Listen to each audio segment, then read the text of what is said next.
Thank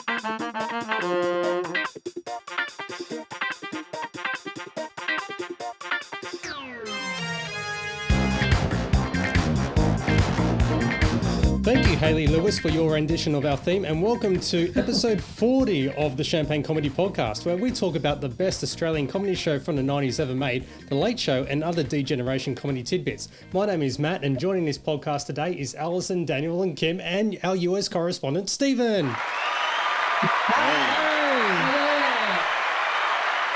And also joining us today for our final show for The Late Show, that is. There will be more coming down the track, but we'll talk about that later. So, but basically, it is...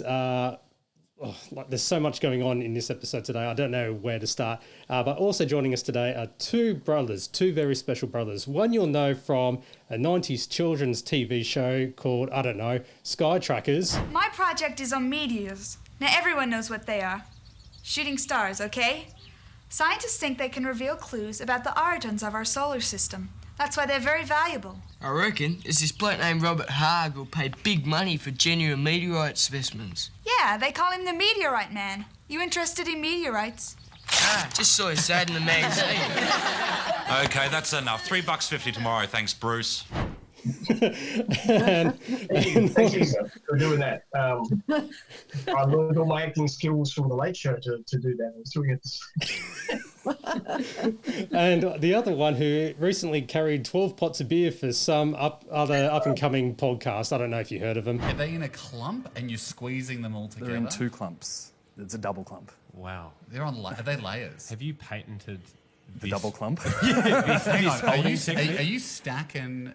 Are you stacking two layers? I'm holding two layers. So are you actually grabbing underneath, almost like a firefighting helicopter holds the bucket? Similar, yeah. The first 7 are in the air.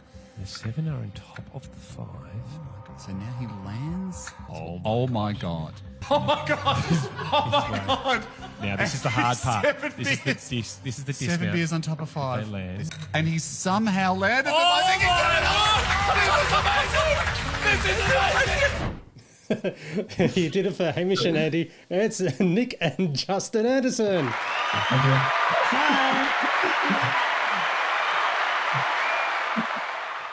Thanks, guys. Thank you. So I was going to say you guys are the Piss Week kids. Of two of them anyway. Correct. That's it. Yeah, correct. So it says that on your passport. Yeah, that's it. So thank you guys for coming. Well, Justin especially for returning for the second time round, and Nick for joining us for this one. I'm sorry, Justin, for digging up your Skytrackers resume. It exists, and you picked a great clip from it too. There's that was a good one. And Nick, yeah, that's really cool that you carried so many beers. Yeah, thanks, mate. And you got to give some scraps to the new and upcoming podcasters as well. So yeah, I thought I'd throw Hamish and Andy a bone on that one. Yeah, they're totally new to the whole world of podcasting. Yeah, you were big first. You're popular before then. Well, okay, I will say, while this is episode 40, we will be doing more of the DGen Late Show. And by the way, if you're not sure already, this podcast is totally unofficial. It's not actually associated with Working Dog or the DGen or any of the ABC. This is just purely born out of the love and passion for the Late Show and all their work, really. But I will say I did try so hard to get more cast members of the DGen on. We were lucky to get Jason Stevens on earlier, which was a fantastic chat. But we were so close to getting a bit of a reunion going. And I had been in touch with a few of the Working Dog staff, but it just couldn't get to fruition. So if anything happens for the ABC, hey, we're 90 special, trust me, we were working on it beforehand. So like late last year or late 2021. Yeah, fingers crossed they do something for the 90th birthday coming up in this week. Yeah. That would be amazing, wouldn't it? Yeah, absolutely. 100%. So that hopefully will answer your questions for people who are saying, hey, why don't you get such and such on and so forth. It's like, trust me, we tried. So, So But I'm here. It's fine. Yeah. I made it. It's okay. I know it took us a while, but we got there.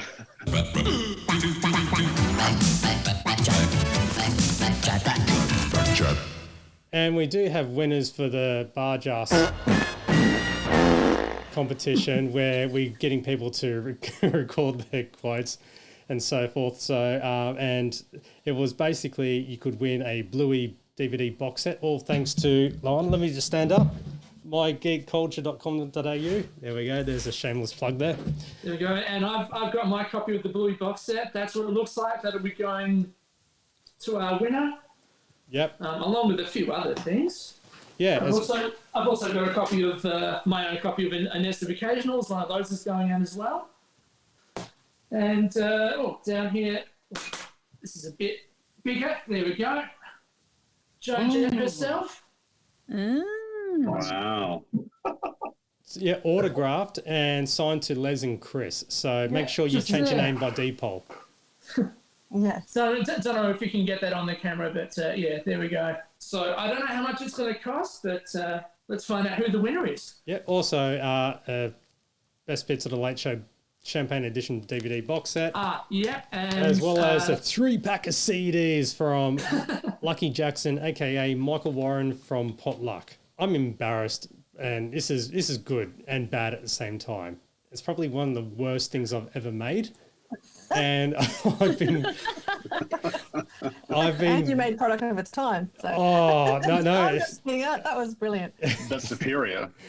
This is out of my 17 years of working in radio production. By the way, I'm unemployed, so if anyone else wants to employ me, do not reflect on this. Thank you everyone for your entries, and I will announce who's won what. But here is. I'm sorry. Block your ears for Just 1 minute. All right. Right. I need something from the heart. Something unmistakably Bargearse. I love donuts. Don't break my ass, my Bargearse ass. I dreamed about him. Last night I had that one, you know. If you break my ass, When you're driving up a quiet country lane. might blow up and kill this man. How many roads must a man walk down before you can call him a man? Suddenly from out of the sky, donuts. Hundreds of them. Howdy, partner.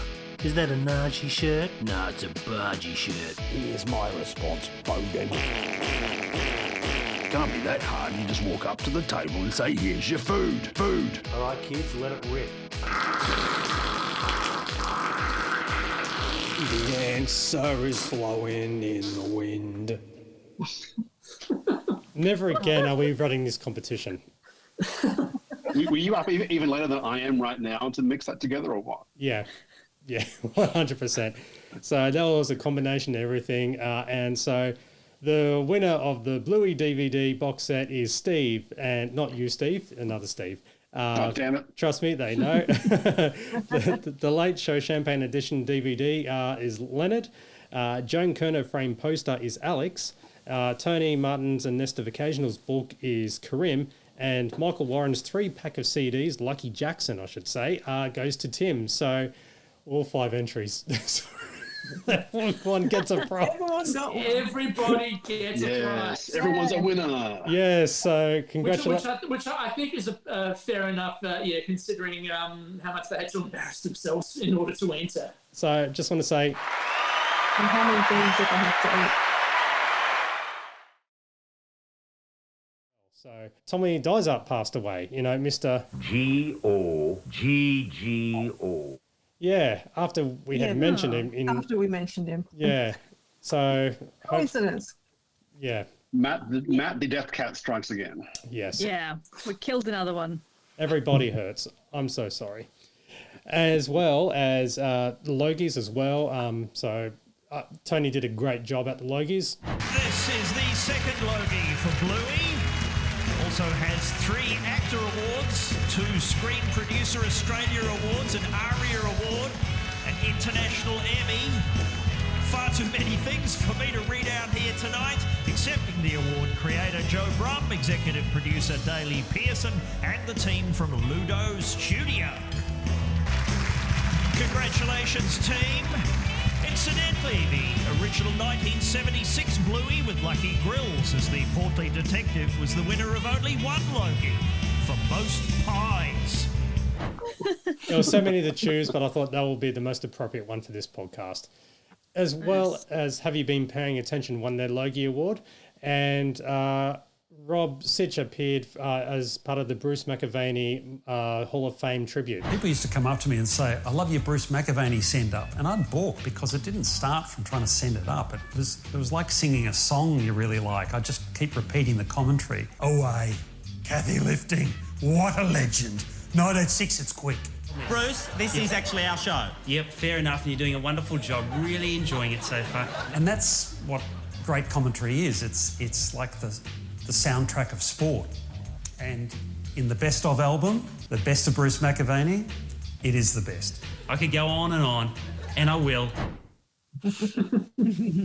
As well as Tony has his own new web series as well called Shut Up. It's written by Serena Raoul, as well as directed by Tony, produced by Serena, Tony, and Lewis from Lessons with Lewis, Community TV Melbourne, and starring Celia Piccola and Deborah Lawrence. Yeah, worth a look. I've got the paper. Daniel Jean, his program guide. Thanks, Matt. So we're looking at the final look from Ross Warnicki's Critical Guide from the Saturday Age, looking at what was up against Season 2, Episode 20. Starting with Channel 7, we've got a trio of movies. At 6:30, we've got Alice in Wonderland. Warnicki rates that as being worth a look. And he says the same for Dumbo at 8:10. He says about that one, this 1941 animated adventure about a little elephant who turns his handicapped big ears into an asset by learning to fly was perhaps Walt Disney's most loved film. And I think it probably still is nowadays, apart from maybe the caricatures of the crows, maybe. And then at 9:30, we've got a movie which I don't think really pairs along with the earlier two, Superman 4. Says Warnicki, it's the woeful final chapter in the Superman series made in 1987, which sees our hero trying to rid the world of nuclear weapons. Thoroughly over the top, he says. Over on Channel 9, we've got Hey Hey It's Saturday. So we kick things off with Yothu Yindi performing World Turning, then Celebrity Head with Russell Gilbert, Lisa Hensley and Wilbur Wilde. Tina Turner performs I Don't Want to Fight. Then Molly Meldrum interviews Inner Circle live on tape. Later on, we've also got the Commodores performing Night Shift and Shane Howard performing Flesh and Blood. But I most want to concentrate on Red Faces, but mostly because of the judges. We've got Tim Capello, Tina Turner's saxophonist, but we also happen to have a certain skivvy-wearing member of The Late Show plugging The Best Bits Volume 2. Ladies and gentlemen, from the very popular Late Show on Channel 2, Rob Sitch. Is the fact that you've got 2 gigs on in the one night going to stress you out? No, I'm perfectly relaxed for later on tonight. Excellent. In a few hours. And I can't help notice you have something in your hot hands.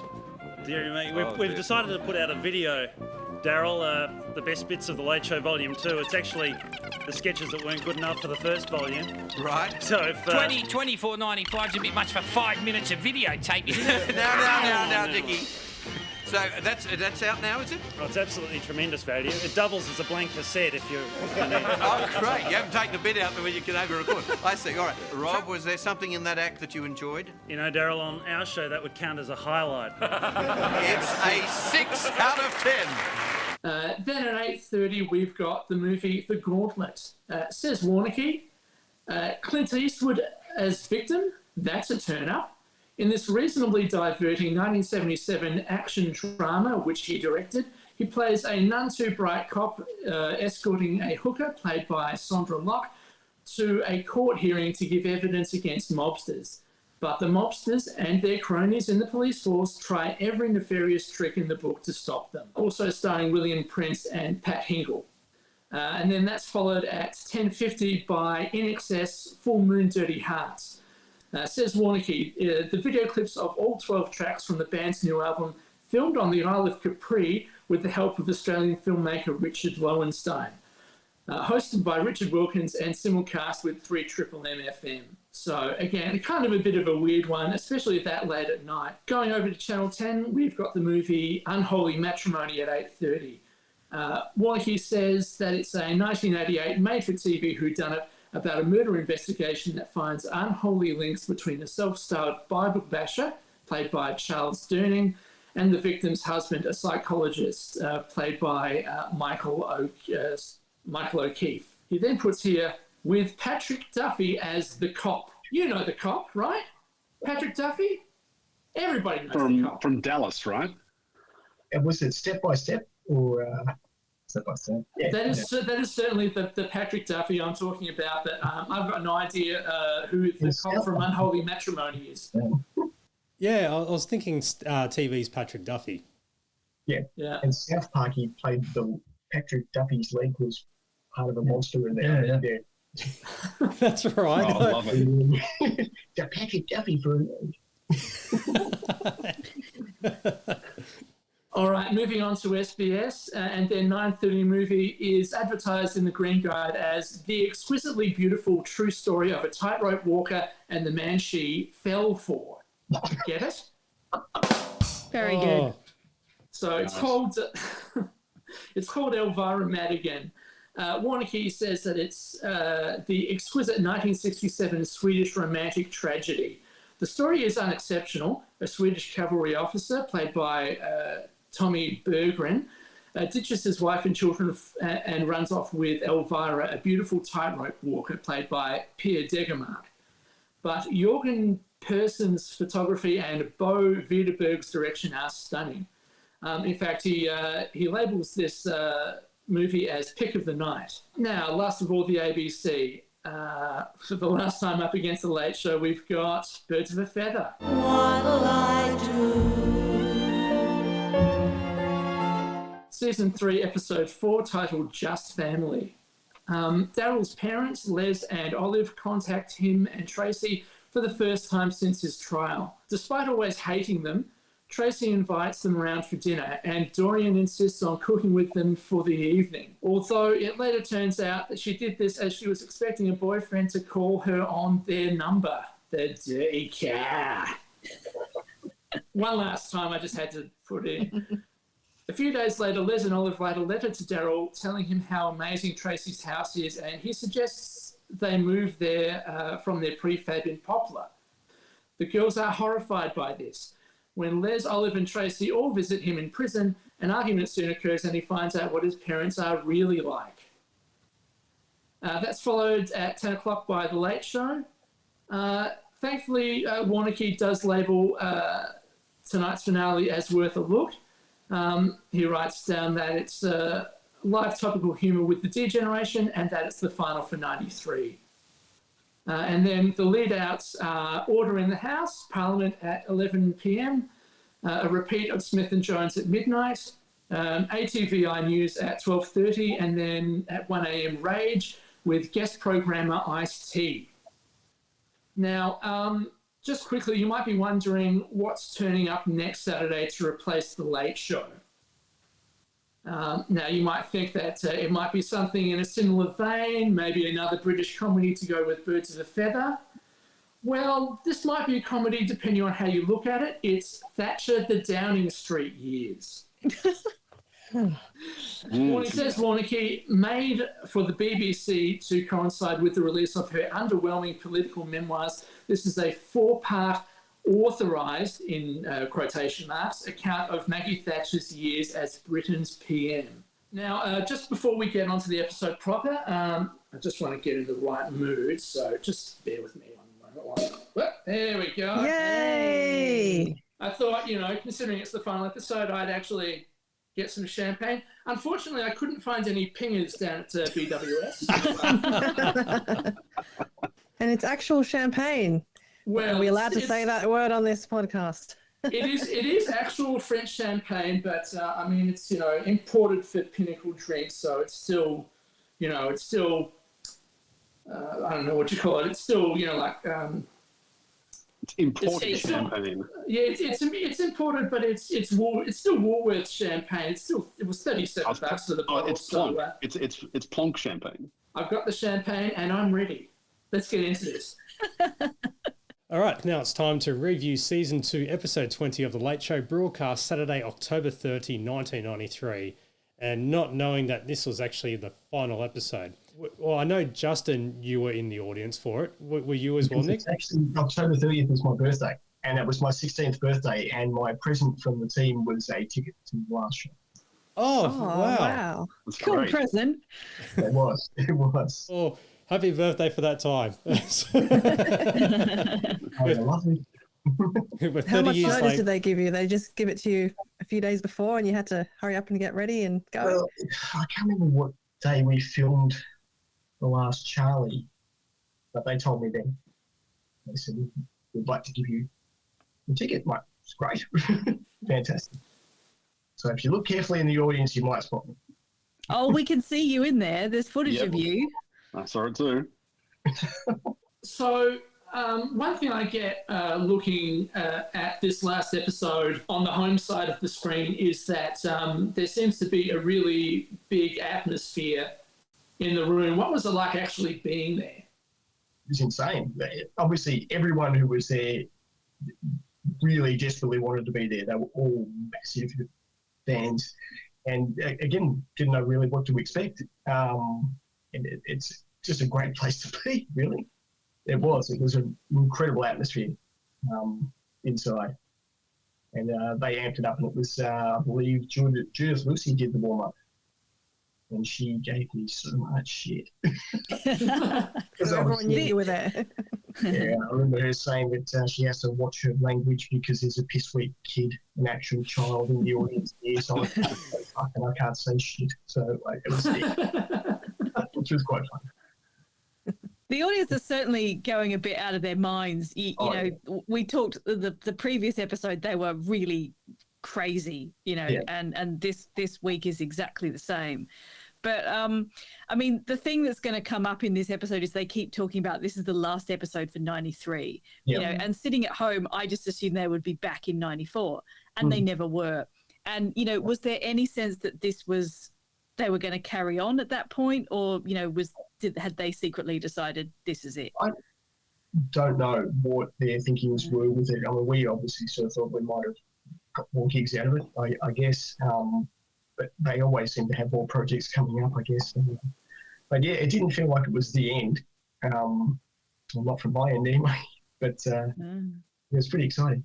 All right, well, we'll get straight into it then. So with the opening, Christmas treats at your local ABC shop, which doesn't really exist now, does it?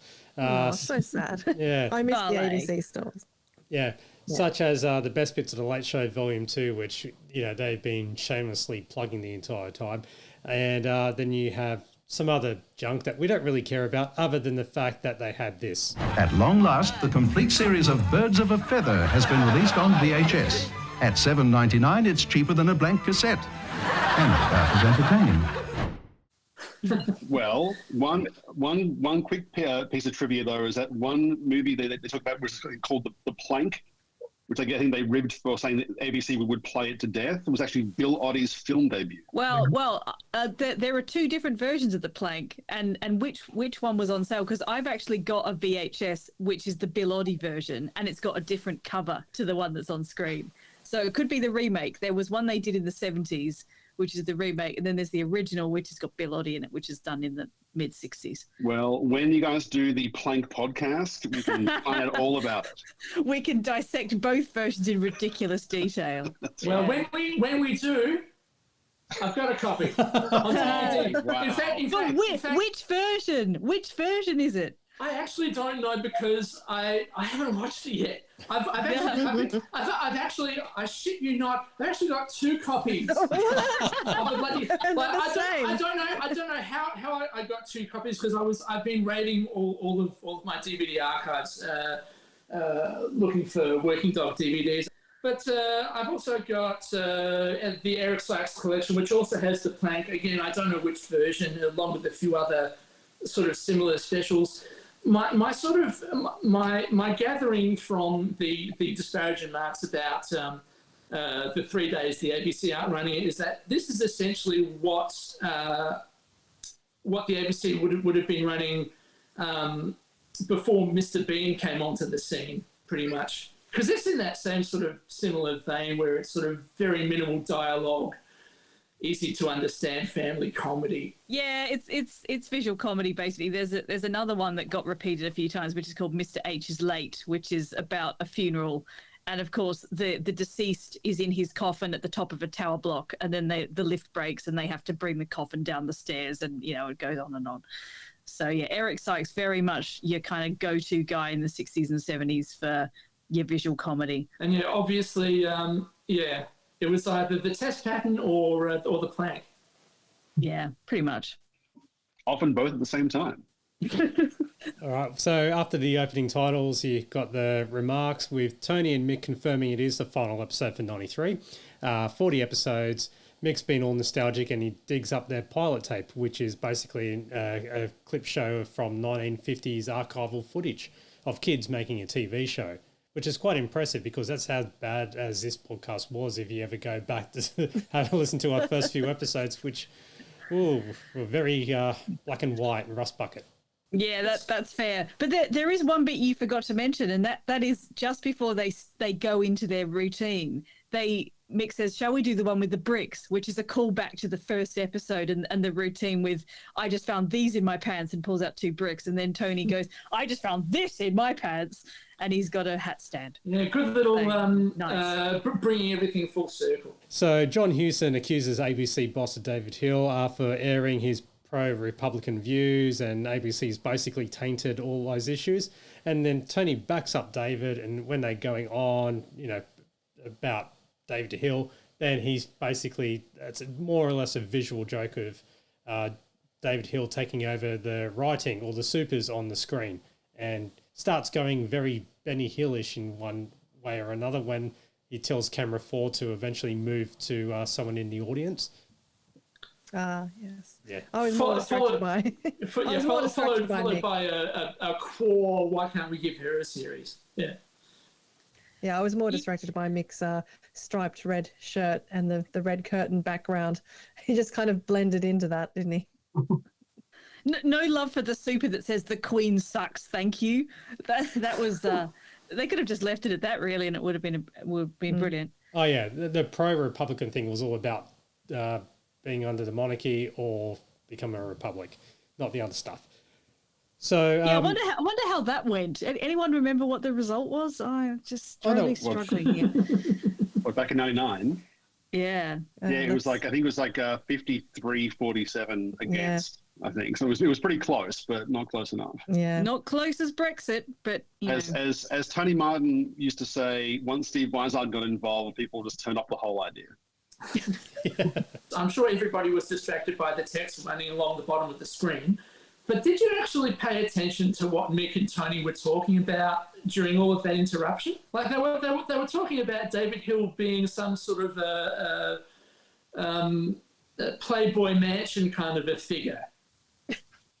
And that's, Mick would go around for parties at David Hill's place and spot Tim Bowden in a thong G-string and only one of the bananas in pajamas due to a split, of course. Oh, wow. Yeah. Interesting. Yeah, nice. Again, I think everybody was concentrating on the woman in the audience. Cool. I know I won't do that sound again. There was other bagging out of George Michael and, of topic, story of the time. Then there was talk about the new $10 note with Banjo Patterson on one side and Sophie Formica on the other. That brought the laughs from the audience. And there was the Qantas ad cock-up, which when there has not been a Qantas ad cock-up over the years, because they were busted for filming tourists walking along a beach in Hawaii instead of being in Australia. So I do vaguely remember that.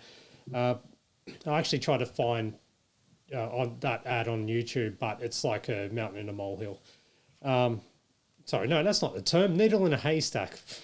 Yeah, needle in a haystack. Jeez, it's getting late, isn't it? Episode 4, he's getting late. Yeah. Well, I mean, we call on Nicole Australian. She was born in Hawaii, so maybe there's a whole connection of like, we just decide as Australians to usurp Hawaii if it suits our needs. Possibly. Yeah, just like we use New Zealand, we say they're Australian when it suits our needs too. Exactly. I noticed Crowded House, Russell Crowe. Yeah. Things have not changed. Obviously, when Mick says, well, it would make more sense if my luggage was in Hawaii, stuck there. There's all this controversy at the moment with people's luggage going everywhere now that Qantas has outsourced everything. So, yes, things have not changed.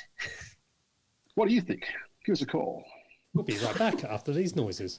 As long as you don't talk about interest rates. Oh, no, not the interest rates jargon again. Long story. So yeah, this Qantas story is basically giving them the green light to put every international cliche under the sun alongside shots of Qantas planes. So, things like the Grand Canyon and the Egyptian pyramids and Italian gondolas and the Eiffel Tower. Sung by Jane. See, was Jane? I was wondering that. Yeah, it's Jane. Okay, I figured. Yeah, it's not a bad sort of stylistic piss take of those grand, well, I still call the stay at home songs that Qantas use. And one thing I think you missed earlier is that this was, at least in my memory, the first mention that Tony makes of him and Andrew Denton being, closely resembled. So you're talking about, I think it was actually in the superimpose about Tony wearing a jacket that used to belong to Andrew Denton? Yeah, that's in the super. Oh, yes. I'm going back over my notes for that. Yeah, I always thought he might have mentioned the resemblance earlier. I know Where's Wally was definitely one of them. And the Diff Lamb guy. Obviously. Obviously, as pointed out by our very own Alison. Now we've got a live sketch, and it's Rob as John Hewson bringing out the face putty. And he looks pretty cool. Man, what a great Max Headroom makeup job that was. So, and this is all about his image, really. Well, John, what do you reckon? It's very, very funny. They've taught the Labrador to scuba dive. No, not the odd spot. Keating. Oh, the Keating article. He's made a direct attack on you, John. You're going to have to do something. Okay. I'll challenge Paul Keating. I challenge the Prime Minister. I'm going to challenge. Challenge you in the Parliament of Australia. John, you're going to have to do something that will capture the imagination of the Australian people. Like resign or something like that. How was the audience, Justin, when you were watching this? It's just great. Like they would laugh at every single thing that was going on, and particularly seeing Rob coming out. Anytime he's made up, it's always going to be just funny. Yes. It's quite a good makeup job this time because previously he's come out as a character. You can see kind of tape falling off, and this looks like they've had a bit of time to do it. But there's one thing that I wanted to mention, because this is normally where we would have Tommy G at the news desk, and for the past couple of episodes we haven't had Tommy G at the news desk. And I've kind of got this theory that like it was getting towards the end of the series. And I reckon writing the material and sourcing all the clips and everything for Tommy G's news desk probably took so much time that they thought, actually, let's just not do the news desk and we'll just put a sketch in, because you've noticed they've done a kind of political sketch in the past couple of weeks. So this is my theory as to why this sketch actually exists, because it's easier to write and produce it than to do the full news desk segment, which is a shame because I like the stupid puns and I like the Blackman jokes. We do get a Blackman joke in this sketch, though, of course. Hello? Oh, it's John Hewson here from Telecom Mobile.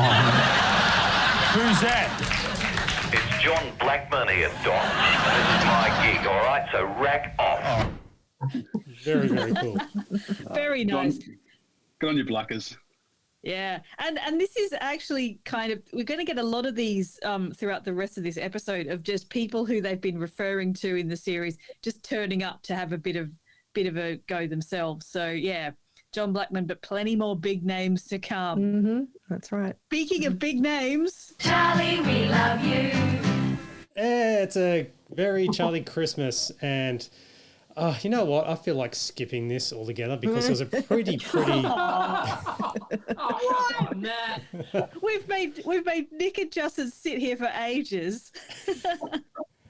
Yeah, a very Charlie Christmas, and Charlie's back. He's alive after being shot JFK style, and he's made a full recovery. What a wonder dog he is. When was this filmed? I've got to say, like, was it during the whole collection of when you're doing Charlie, and then, or was it like a few weeks later, a few months later to go, oh crap, we've got to wrap it up basically for the final episode? Like, how did A Very Charlie Christmas come about? Well, we didn't think we were coming back. Yeah, I think it was well after. They had finished it, and the way they structured the show was that we were going to have the first half of the series was going to be Charlie the Wonder Dog, and the second half was Bargearse. Is that right? Wasn't it? Yeah. And so we figured the second half we weren't going to feature it at all. And then they were coming up to the last episode, and they just called us and said, we're doing another one. Okay, we thought it was dead. We thought Charlie was dead. So, yeah, it was quite bizarre. But we didn't take long to film that one because we were all in one location the entire time, and we just went right through it. So it was pretty good because they'd done all the location stuff for all the guests on that. Lots of guests. Yeah, there is quite a noticeable change in quality between the recording segments, which look like they've been shot on professional quality, beta cam kind of stuff, and the celebrity cameos, which do look like the VHS camcorder out of the Funniest Home Videos prize cupboard quality. Yeah.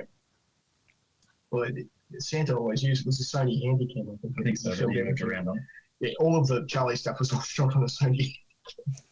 Yeah. But it was quite good. But we did it pretty quickly. It was a pretty quick one to knock that one over, actually. Yeah. Great fun, though. Yeah, always fun. Every episode was a stack of fun, yeah. Yeah, there was only one quick bit where Charlie arrives at the door, and then I don't see you with him in the indoor scenes. Is that all you saw of Charlie that day? That was it. Pretty much it, yeah. I don't think we had much to do with it. Ellie was on set, I must admit that. So Ellie was there as well.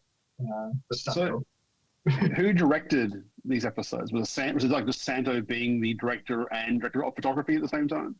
Yes. No, he wasn't directing. Rob directed.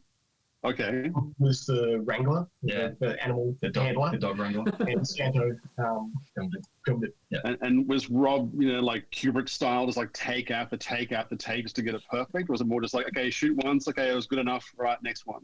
Hey guys, here's the script. Did you get that? No worries, and move on. Try and remember as much as you can, and then we'll just film in how bad you're actually going to be. Remember, be as bad as you can as well. Yeah, worse was better. Worse was always better. So I use that same approach when I did Skytrackers as well, which you can actually. Now, Nick, what was your experience filming? Like Justin explained it to us in a previous episode that he was on the podcast. How hard was it for you to do your lines, or like, because you're quite younger? Like, what's the age difference between the two of you? 6 years. So I was born in '83, so I would have been sort of like 8 or 9. Yeah. At the time of that shooting. Mm-hmm. I definitely do remember that. When I was younger, I had huge teeth, a weird sort of shaped jaw. I couldn't really pronunciate. Still can't do it. Pronunciate words that well. And when they cottoned onto that, they tended to try to give me as big a words as they possibly could. And the worse I could say them was probably the better. Exchange students. Yeah, freak silo accident, I think, was in there somewhere as well. So there was some weird ones that they really tried to throw at me. And I think the harder it was, or the worse it came out, was probably the better that it was shot. But it was a stack of fun. I don't know if Juzzy said it in the last one, but we used to. I definitely called Rob Uncle Rob for 2 years because he was kind. No, he was kind of. He kind of was like your weird fun uncle at the time, and he was just like a big kid, pretty much the whole way through. So it was, I've actually got 2 boys now that are 8 and 9, so they're the same age as me when I was doing that at the time, and I don't know if I would have entrusted those guys with my kids. But and not to mention as well, like Bud was definitely a very grandfather figure. Yeah, absolutely. And he treated us like grandchildren the entire time, and he always had a pocket full of Mickeys, and he was classic just old man. amazing. Yeah, that's amazing.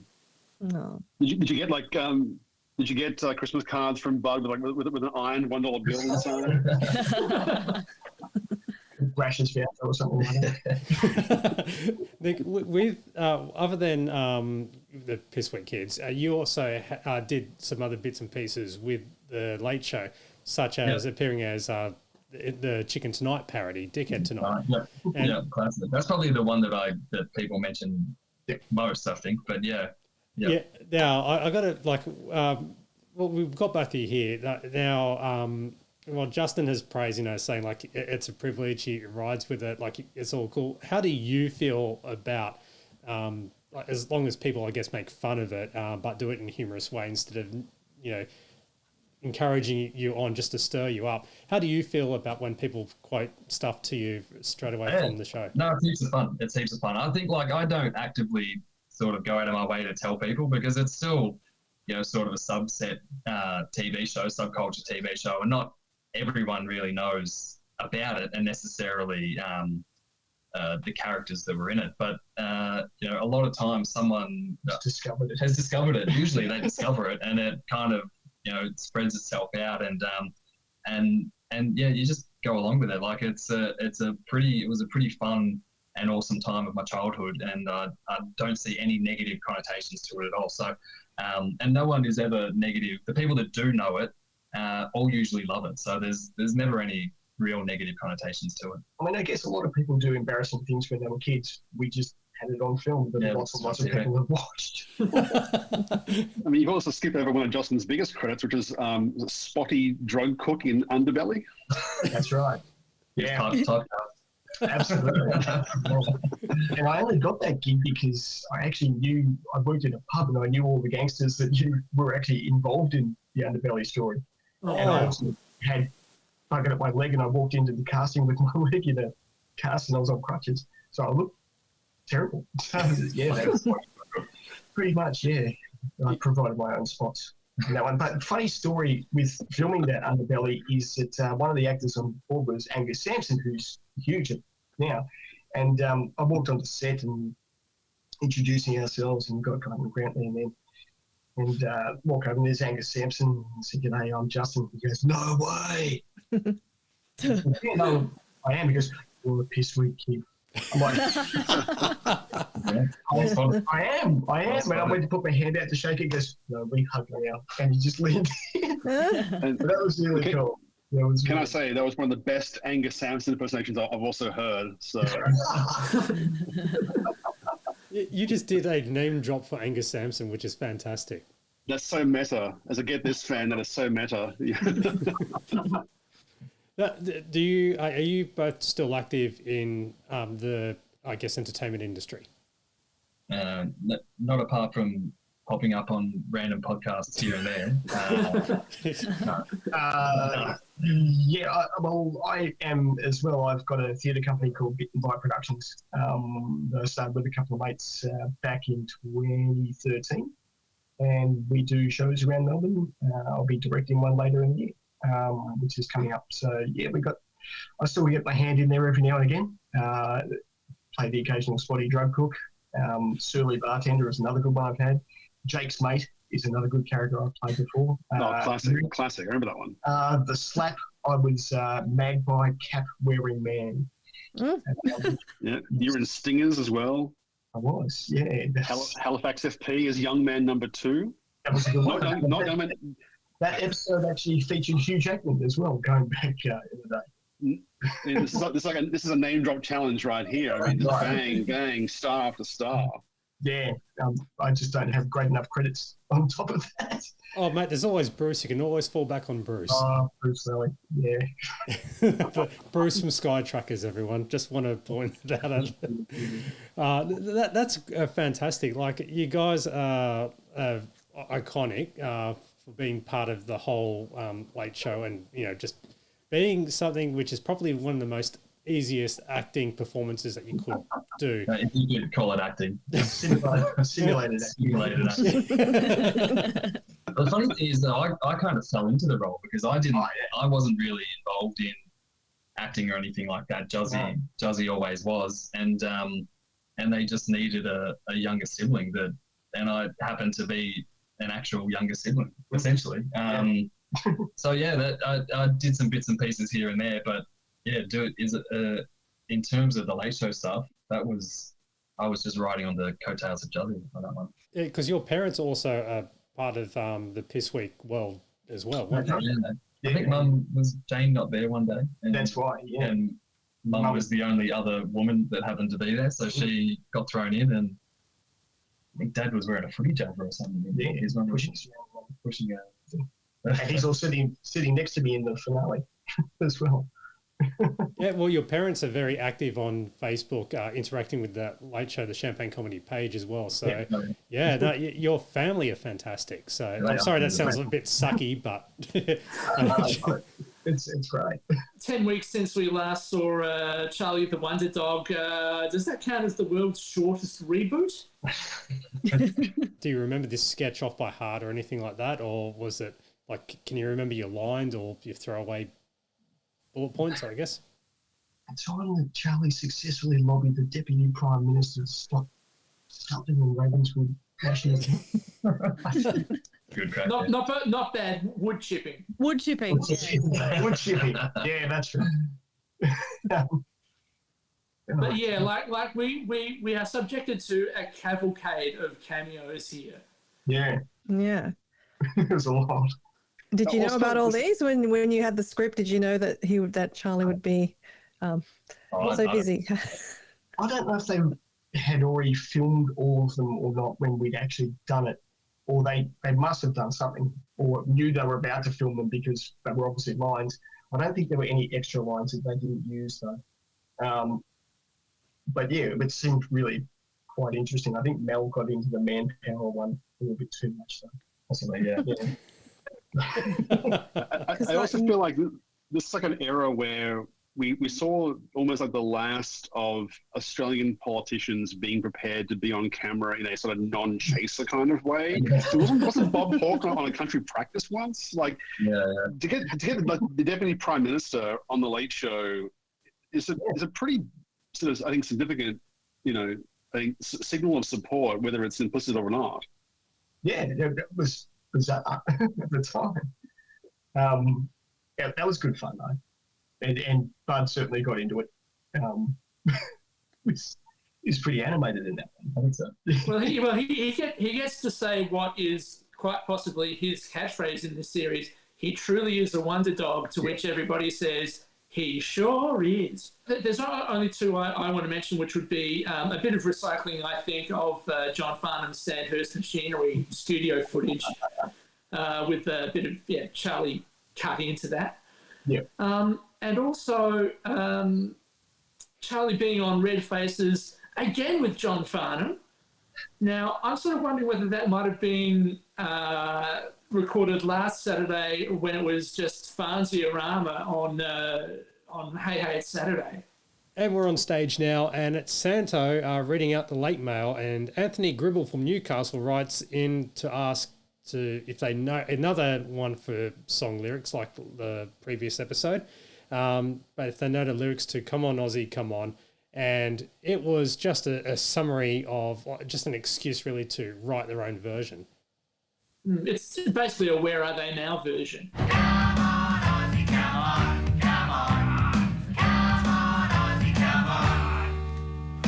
Lily's playing drugs like a machine. Mr. Walker's books are selling like a dream. Hoggy's looking mellow. Tomo's hair's gone yellow. Channel keeps getting caught saying, "Gone screen."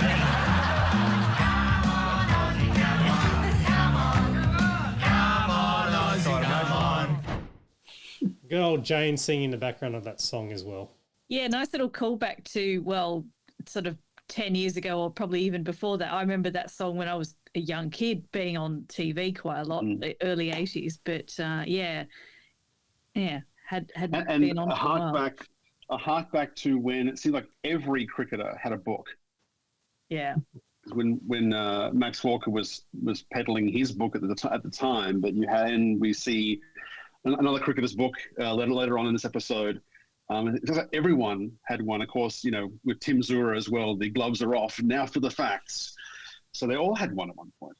Well, yeah, that whole inspired Warwick Todd as well, Tom Gleisner's cricketing character, and probably down here I've got.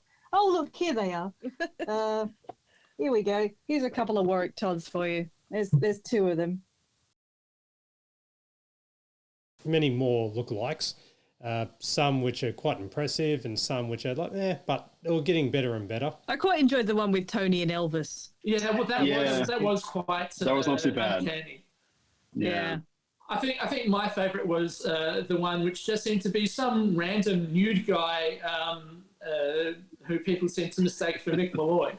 It did easy mistake. It did seem to scream drunken. Which is also, I think Mick was saying, his photo on his passport. Yes. I do wonder if he's like that now at his new pub gig. So they lead into Bargearse, but before they do have a bit of a power outage.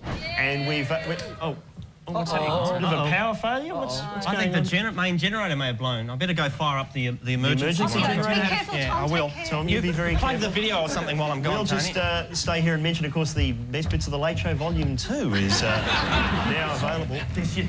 You'd think they'd have something, worked out, but we're going to come up. Thanks, George. Anytime, Tom. A little bit faster. Good old George Negus.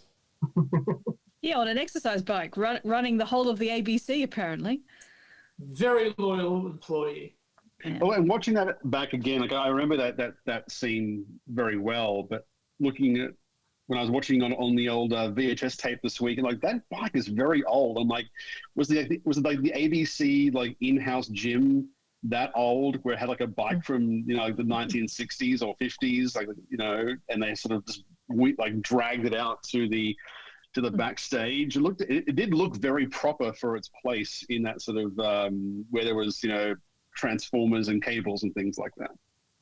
Well, their costume department was basically like the world's best op shop. It was up in there. And it was ancient. A lot of things in there. There's some really cool stuff. Yeah, I bet. What else would there have been some hidden gems in there? Like when we had the work experience kid, Julie Poulter, on the podcast, she was explaining a couple of things, how things are a little bit tight and so forth, but there was some golden nuggets for the TV nerds or just the Australian history of it all. Would you know if there was anything that was iconic that you would have seen there at the time? I do know that almost all of the costume stuff that they got James Wright, who was the bad guy in the show, most of his costume pieces were all left over from Homicide, I think. So some of the bad hats and all that sort of thing were actually props used from that. I don't think we have any. Not that I can remember. Yeah. Sort of. But when you were originally doing Piss Week World, were you wearing just your own clothing? It was just our clothes. Yeah.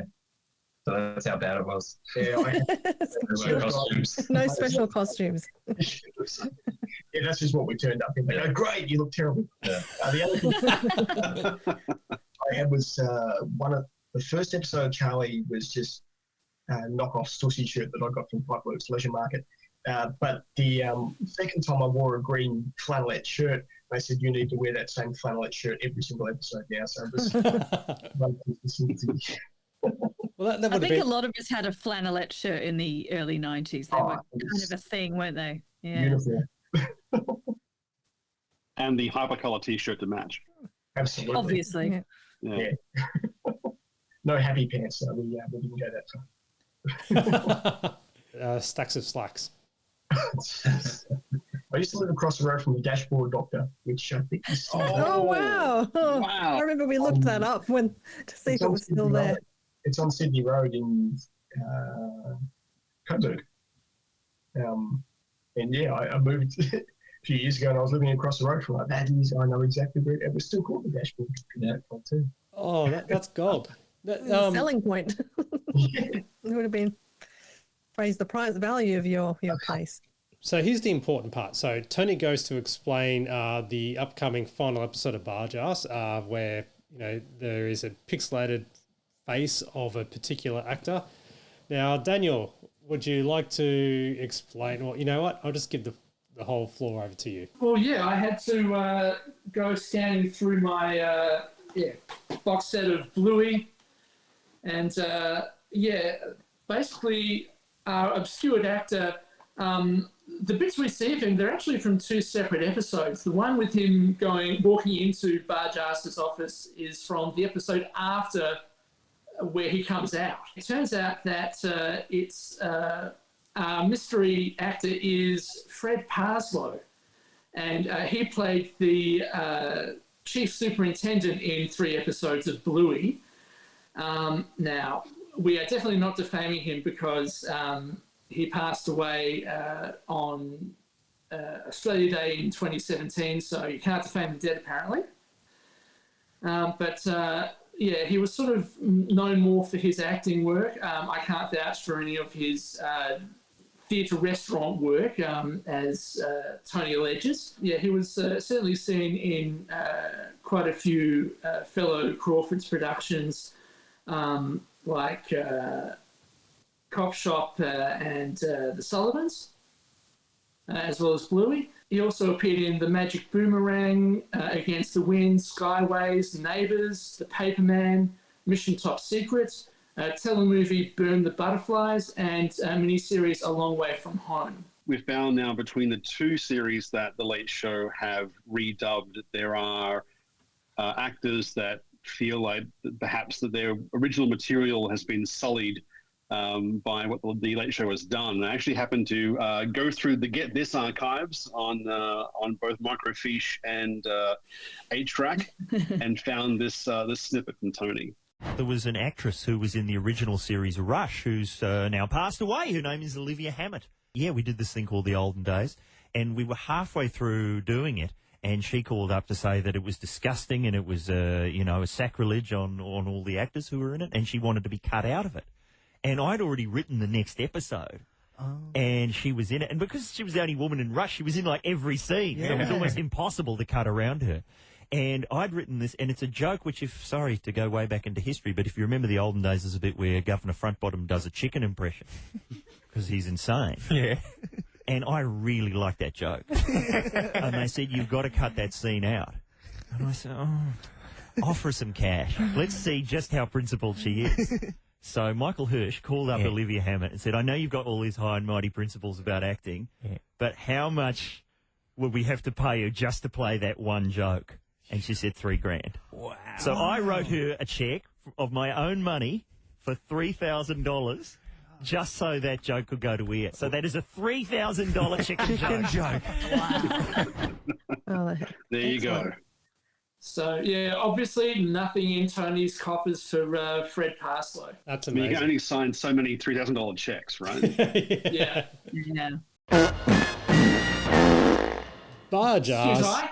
Yes. The final entry, which is The Last Temptation of Bargearse, adapted from the letters of St. Paul to the Corinthians, with special guest Uncle Arthur, I should say. Bleh. And speaking of special guest, who do we have on the line here?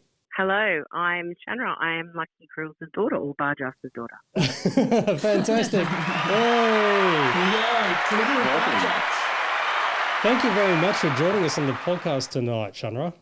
Well, thanks for having me. And we are all huge fans of, or other than Bargearse, like we absolutely love, well, some of us anyway, love Bluey or have watched it. And like, how does it feel to have such an iconic or piss take of your father on the show?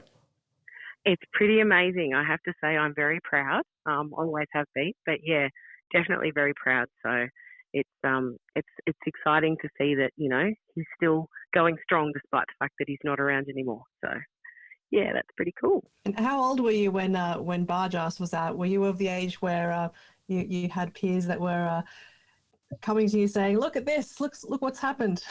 Yeah, I would have been, I was in high school. So I think I was around about year 10 or year 11. And yeah, it was actually, it was quite hilarious because we were studying a book in English called The Removalists. And we had a sub-teacher one day and he happened to mention Bargearse without even knowing that I was his daughter. And everyone in the class was sitting there having a good old laugh and looking at me, and he was the only one that had no clue what was going on. and said, "Oh, this is similar to Bargearse. I don't know whether anyone's seen that." Excuse me. And and everyone sort of looked at me and they said, "Sir, you don't know who Shanra is?" And he's like, "No, who is she?" And I said, "Oh, it's Bargearse's daughter." And his jaw just dropped and he looked at me. He's like, "No way." So yeah, it was a really good topic of conversation for that particular lesson. And Shanra, was the revival of Bluey a bit of a surprise to your dad? I guess it was.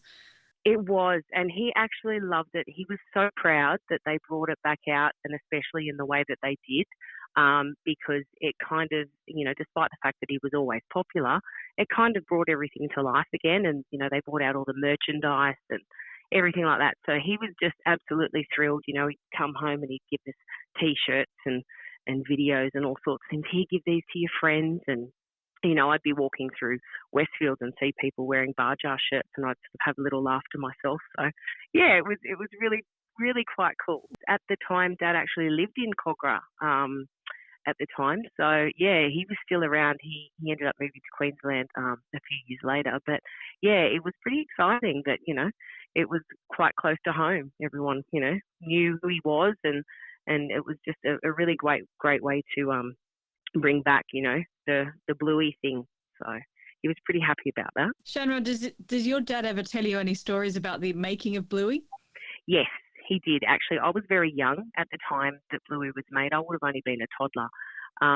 And he used to tell me all sorts of stories later on, obviously when I was a lot older. My mum actually used to tell me that when Bluey was played during the day and my dad was at work and they'd play episodes of it, Mum would have it on the TV, and in the end she had to turn it off because I'd go up to the TV and I'd touch the TV and I'd be saying, "Dad, Dad, Dad." And, I couldn't understand why he couldn't hear me, and I used to get quite upset. So Mum said, "Okay, we're not playing that anymore." So, yeah, but no, as I got older, he definitely had lots of stories about, like just the revamp of it and the voices and how it sort of came to be what it was. So, yeah, definitely lots of stories there. One thing that I didn't realise until many, many years later was the theme song to Bluey was also the theme song to Channel 9's Wild World of Sports cricket coverage. And I'm wondering, did you have the same effect when you sort of heard if the telly was on in the background and suddenly you heard the cricket start? Yeah, on the TV going, "Oh, Daddy's on. Yeah, I did actually. It didn't click at first, but I remember one day just sitting there and Wild World of Sports was on and it played and the cricket was on or something, and I thought, "Oh my God, that's the same song that they used from Bargearse." So yeah, it didn't click straight away, but when it did, I had a good old chuckle to myself. Thought it was rather funny. That's great. It's called New Horizons, and it's by Brian Bennett if you're looking for it on the streaming services. And believe it or not, it is on the streaming services. You've got children, correct? Yes, I do. I've got 4 boys. Okay. Have they seen Bargearse? They haven't. Well, the older 2 have, because there's a bit of an age gap between them. So the younger 2 don't really know anything about their grandfather. They're a bit too hard it's a bit too hard for them to understand at their age, because they're only sort of 5 and 6. But the older 2, yes, they became a bit more knowledgeable about it. I used to tell them things and show them things, and there was a couple of times where they had similar things happen to them. One of my kids was in class one day and they had a moment where they brought a telly in and they, instead of doing classwork, they said, "We're just going to put on a video for everyone today." And they put on an episode of Mortified, the show Mortified, the kids show. And it was the particular one that my dad was in. He did 2 episodes on that. And my son was sitting there and the teacher said, "Oh, I don't know if anyone knows, but that's actually Jordan's grandfather." And everyone looked at him and went, "No, it's not."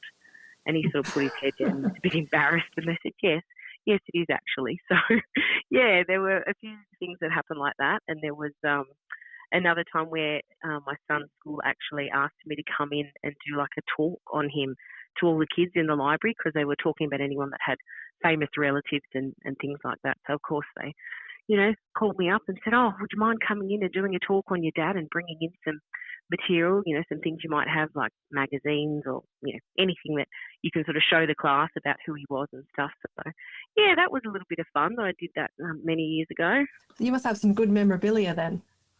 I do. I actually have quite a cupboard full. So I've got, I've got his books. I've got many, many photos. I've got posters from, ads that he did. I think at one point he did a Steggles chicken ad or something, and there's a poster of him in the butcher's outfit, and many other things. Basically anything that, was of any importance got handed to me and my brother when he passed away. And of course, we already had a few things that Dad had given us over the years. So, yeah, I have quite the collection. Hopefully your younger kids will be able to watch the box set of Bluey and, be able to see, basically Bargearse and Bluey aren't that far removed, really, I think. There's just far fewer fart gags in Bluey, really. Yeah. But, really, like Lucky Grill's playing, Sergeant Bluey Hills. He's essentially an unconventional, kind of a cop, but, certainly a very larrikin, sort of no-nonsense bloke. And sort of, even though it is a serious drama, it does have these great comic elements. Absolutely, yeah. No, look, when they get a bit older to understand, I'll definitely introduce them to that and sit them down and, give them a bit of a taste of good old Bluey and Bargearse. But at the moment, like I said, they're a little bit too young. They sort of go, oh, no, well, we don't care. We just want to go and play our iPads. And, they're just at that age. So They probably prefer that other Bluey. Yeah, exactly. and that's the funny thing. I said that because they are huge fans of the cartoon Bluey. And I said to them, your grandfather was the original Bluey, and they just looked at me like, oh, what are you talking about, Mum? So they really do have no idea. But one day they will understand a bit more, and I'll make sure they know all about it. And was it true that on the day that your dad passed away, he did 2 shows that day? He actually did. It was the night before, yeah. So he passed away on the Saturday morning, but he'd been working. Yeah, he'd done 2 full shows on the Friday night beforehand.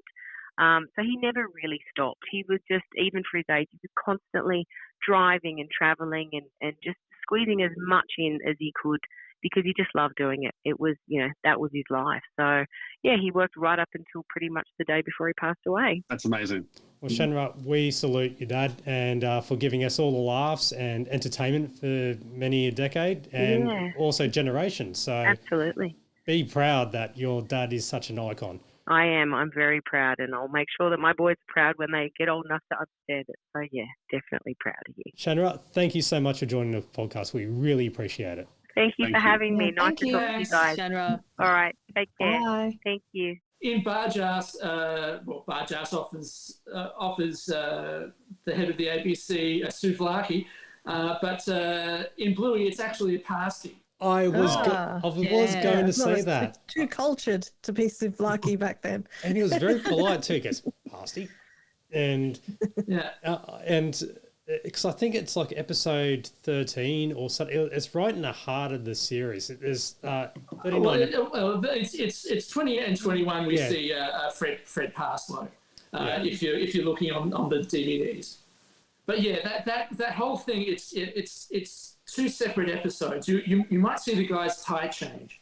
I love coming on this podcast for the sole reason of getting little tidbits like, well, it was a souvlaki in the dub, but a pasty on the original. Yeah. Like this is like, if Andrew Mercado's listen to this, he would appreciate the fact that you're going to such lengths to figure out the differences between the original and the dubbed version. I tip my hat to you, Daniel. It's going to these stupidly forensic lengths. And that's but you can reveal that they're both warmed in the same manner. The crowd cracks up when you see that happen.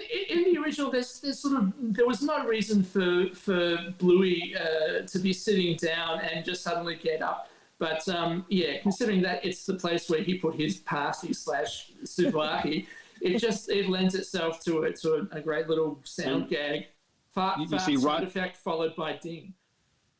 You see, right towards the end when they actually end up reversing the footage when Glen 20 walks towards the car and then, sort of quote unquote runs backwards from the car.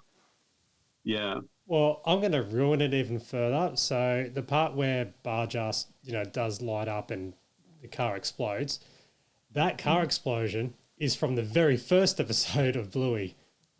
So, yeah. Oh, wow. Because when he originally hops in, he's hopped into a red car to light up, and then they cut to the white car. Bug. VW Beetle from memory. Yeah, exactly. And that's actually from the first episode. So I'm sorry for completely ruining it even further. But that's what this podcast is about. So he doesn't really die. No. I guess you could bring them back in an animated style. Paving the way for one of your highfalutin streaming services to give us the Bargearse reboot. Yeah, just like Charlie. Well, I mean, because there's like 1,385 minutes worth of Bluey here that they could still raid to try and continue the continuing adventures of Bargearse. Oh, you know what I actually thought of the other day? My apologies, I'm getting really close to camera there. And that is when you got the box set, right? And as I'm going through discovering other actors who have appeared in this series and then have, basically crossed worlds with the olden days or Rush. So, like the guy who in the olden days where he was trying to perfect the platform shoes. So he's actually in Bluey as well. So when you get those paths crossed and as well like that, I'm thinking you could easily do like a Seinfeld 2000 but with Bluey. It's kind of good to see that the Late Show writers are picking from all of these different areas of this series, all these different episodes, rather than just maybe lazily picking the whole lot from one. Tony said that to create Bargearse, it was I think he said it was from 9 o'clock in the morning till 9 at night each Monday for 10 months, and sometimes they would get like 6 seconds out of that whole 12-hour day. So, I mean, no wonder there was only 10 episodes of Bargearse, given the amount of editing and research it took to actually put it together. It made for some bloody funny stuff, though. It's incredible, isn't it? It's just the level of detail and the effort that went into it. But the end product is so good that it's just so worth it. And, people know about Bargearse and the olden days and also the Piss Week Kids from all sorts of ways, like, people putting it up on YouTube and sharing it, and people who have no idea what the Late Show is know what these things are because they were so brilliantly done. And I think that I can't remember which institution it was for the 50 years of Australian television that they actually reached out to Tony back in like 2006, I think it was, asking for footage or commentary about Bargearse, and he was really chuffed to see that Bargearse has made the pantheon of 50 years of great Australian television moments. So right now we have the Oz Brothers, and it's been a while since the Oz Brothers have actually been on, and so Gavin is wearing acid wash, and is this one, it's a bit all over the place, I should say, like this podcast. It's just random bits and pieces trying to puddle together, like while they've got a script, they just improv and trying to make each other laugh. Do you know what? It feels really Graham and the Colonel because it's a very loose episode, and I think they probably wrote it very quickly because they needed to fill a slot, and it just has that kind of, we're shoving a few ideas together into the one sketch that you get from Graham and the Colonel, except, that they're in different costumes basically, and it's about cricket and Booney. And acid wash and the guy who invented Pert. What about the guy who invented Pert? Oh, the guy's a genius. He's a dead set genius. Dead set genius. Okay, Neville, you crack the DNA code. That's easy. That's easy. Like you try combining shampoo and conditioner in one. Yeah. And check out the results. Look at that. And I'll tell you what, son. What is that guy? Just the way he's mucking around with his mo. And some great Rob Brush references as well in that sketch. I was going to say that they still take the piss out of him in Have You Been Paying Attention every week, don't they, pretty much? Because he features on, like, as a newsreader, and they always cut to him and show bits that he does. Yeah. But I didn't mind this one because it was, even though it was a bit loose, it just hit all the kind of regular laugh buttons. It was just the I can't believe it, and all the Booney stuff. So Well, they basically argue that Rob Bruff should get the Nobel Peace Prize because he arbitrates between two families in Family Feud, which is, it's got a nice little joke. And then that leads into, all the awards that Booney's been snubbed for. So he's been snubbed for the Nobel Prize for Literature, the Arias, the Logies, the Fashion Industry Awards. Booney was snubbed. And he didn't even get Father of the Year. Or did he? That's sort of the end of the sketch, really. I was facing Patrick Patterson on an up and down MCG wicket. Patrick was fired up and bowling really quickly, making survival the first consideration before scoring out. During the scheduled interval, I walked in, waited for the rest, and reflected. And what? Just go to sleep. That's only That was so Booney had great. kids. Yeah. Yeah, it's their faces, isn't it? Their wide-eyed, just adoring faces as Booney reads them their bedtime story. It's so good. I just quickly ducked out to the bathroom, not Toilet for that break? reason. Yeah. No. No, basically because, well, as far as I know, they don't make Pert 2-in-1 anymore. But you can still buy 2-in-1 shampoo because the shampoo 2-in-1 that I buy, it's got a really weird name. It's called Turning Point. That looks. I don't know why it's called Turning Point, but it's such an odd name for a 2-in-1 shampoo and conditioner. I'm pretty sure my partner uses that as well. That's also in the shower room. Okay, So, this is a great opportunity for introduce a new segment into this podcast, which is What, in the final episode, we have a new segment. Yeah, it's called shampoo name or drug rehab center name. Yep. And Pert would be what? Speaking of product placement and stuff, it is now a commercial, and it's all about the cliche couple who does all the TV commercials. And I guess this is probably, the acting is on par with a lot of commercials that happen today, like those, I won't mention it, but those commercials promoting insurance of some sort. Yes. Yeah, I'm not going bad acting. No, I'm not going to say. Yeah, that, Rob don't and say Jane are probably, they're proper item at this point, aren't they? So the affection is genuine, I would say. I do wonder if the off-screen hate is as genuine as well, because I mean the conceit is that they're so happy in all the ads that they hate each other's guts in real life. Was this another thing they put out there to try and disguise the fact that they're an item? Yeah, that's right. I think so. The theory still holds. Nick, Justin, there's been a conspiracy on this podcast for ages that there was a bizarre love triangle going on between Jane, Tom, and Rob, and they were looking up. There was no love triangle. Jane and Tom were a thing. That's it. End of. I still believe this. I may have been too young to take anything on at the time, I think. No gossip for us. That's a shame. Could have taken any notice of that. I don't think at any point we worked with all three of them on the same time. We certainly worked with all of them, but not at the same time. So we worked with Jane on that Beatles a Prick episode, and Rob was there too, but Tom wasn't there. So maybe that fuels the rumor. I don't think that adds anything to the rumor. But anyway. Hey, I'm sorry, we can't give you any answers. It's all right. Oh, it's okay. You never know. No, if anything, if we probe any further, it will be too foolhardy. Oh, jeez. That's not even worth a boom tish. No, I'm sorry. Yeah. Well, I'll move on. It's time for muckraking, and we have Judith covering because Mick and Jace are missing. Where are they? Oh no. And after, sorry, that's really horrible. I keep forgetting that we're filming this time. And we don't usually film this podcast, so this is a rarity. And after being prompted that they're out back, Judith takes the camera out back a la Hey It's Saturday and children's kids TV show style. Muckrakers, what the hell's going on here? What's this? Jude, of all the muckraking segments on all the shows in all the world, you had to walk into ours. It's all over, Jude. There ain't no more muckraking. What? This 2-bit show ain't big enough for muckrakers and Graham and the Colonel. That's all there is to it. Oh, let's go, Mickey. Tell someone who cares, Babs. Muckrakers not like this, not the live show, no!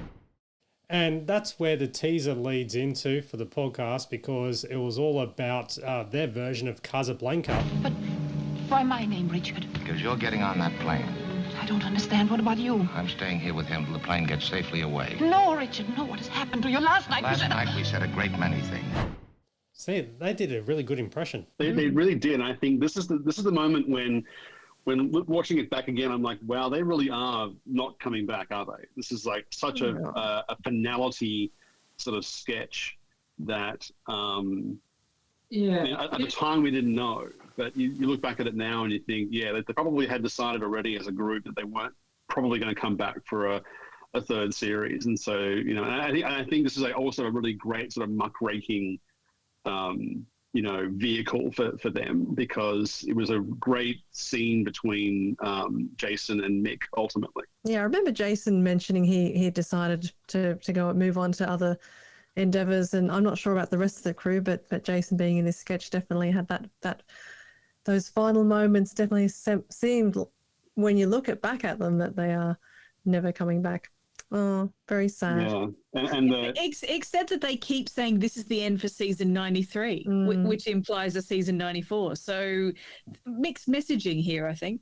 Well, I was going to say, in regards to the Casablanca sketch itself, we unfortunately couldn't make it to this recording, the final episode, but our resident movie reviewer and TV reviewer, Tony, he actually had this to say. Sorry I can't be there live and in person, but I did want to say a few things about the final ever muckraking, and not just because Judith Lucy name drops Tanya Lacey in the intro, a name that still strikes fear in the hearts of an entire generation.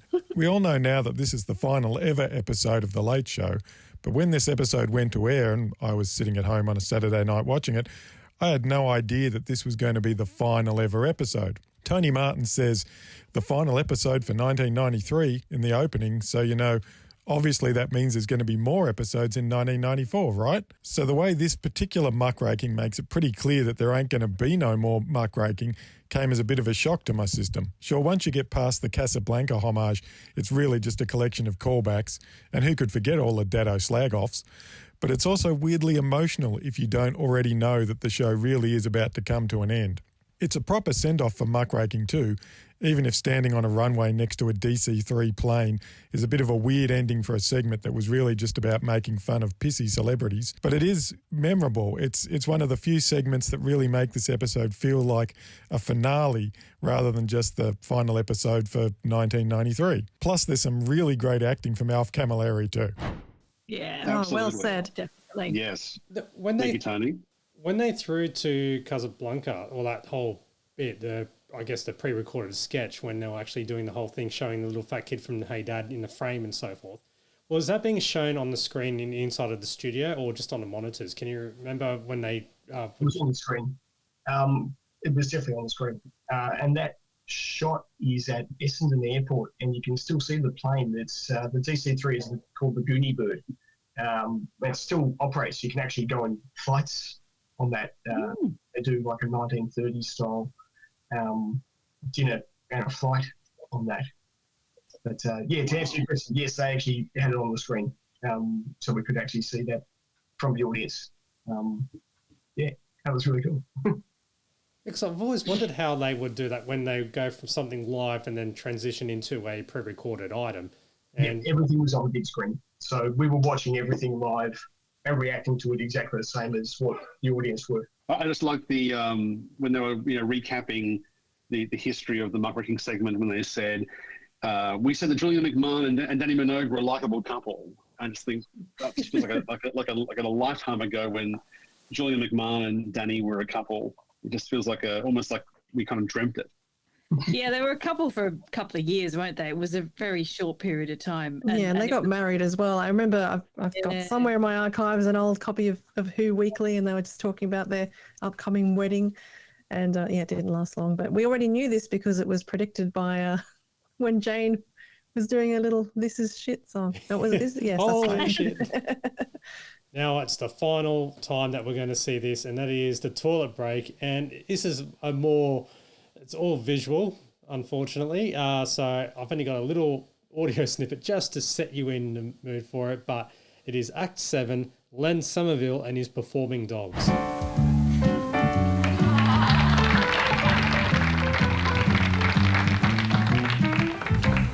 As mysterious as Razia. Well, basically, Len Somerville's a kind of middle-aged bloke wearing a kind of vaguely sort of Elvis flare suit, and he's got 3 dogs, and he's a dog trainer, and yeah, he's getting them to do some tricks. And one of the dogs, who's ironically called Superboy, seems like it's half asleep because it can't really do any of the tricks that it's supposed to be doing, like jumping through hoops and that kind of stuff. So yeah, it's a pretty pissy dog act, really. There's a wonderful moment where I think Superboy has to get on a skateboard and ride it along, and Superboy can barely get onto the skateboard, let alone push the thing along. So yeah, not so good as an act, I would say. Well, I should let you know a little bit more about Len Somerville, because I did a bit of reading at the State Library, funnily enough, in the Somerville reading room. No relation. But basically, Len, I'm going to have to say this all in the past tense because he did pass away in 2011. He did seem to achieve quite a lot, especially with his TV performing dog show. He also wrote a lot of poetry, which he would send in to Bob Francis, who did the night show on commercial talk station 5AA. Bob Francis has also done as well, but he would read Len's poems out on air, and so from that he self-published a book of poetry called Through the Eyes of Radio. You can book him for your birthday and Christmas parties and fates and shopping centres and all that sort of thing. I do recall seeing him perform at the Brickworks markets, which are no longer there, unfortunately. I can read one of his poems if you like. Are you guys cat people or dog people?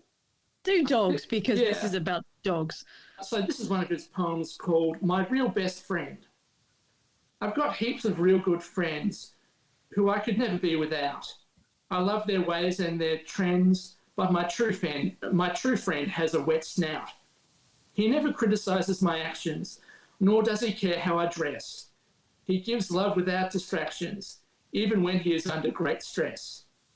Whenever I come home, he is there. I can always count on a wild wag. If I'm troubled, he'll always share enough love to lighten my bag. And when I'm sitting home in my room, it doesn't matter whom I am with. Whether I'm happy or I'm in gloom, his eyes tell his heart he will give. Oh. You needed the John Laws, is it like Waltzing Matilda on slow guitar sort of in the background when he used to read a poem out?